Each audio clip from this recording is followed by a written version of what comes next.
আল্লাহর সৃষ্টির প্রতি যে ব্যক্তির ভালোবাসা নাই, যে ব্যক্তির মধ্যে নম্রতা ভদ্রতা নাই, অশৃঙ্খল উগ্র যে ব্যক্তির মধ্যে নম্রতা ভালোবাসা নাই, সেই ব্যক্তি কখনো সঠিক কল্যাণের অধিকারী হতে পারে না।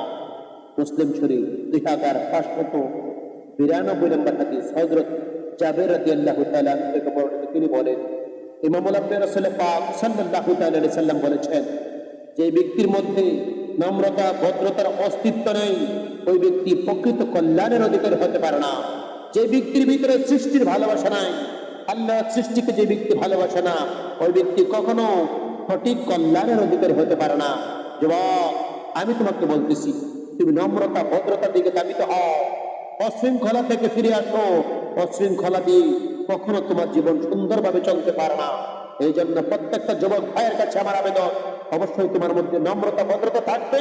আল্লাহর নবী আল্লাহ রাসূল তোমার কাছে থাকবে। যার মধ্যে নম্রতা ভালোবাসা নাই,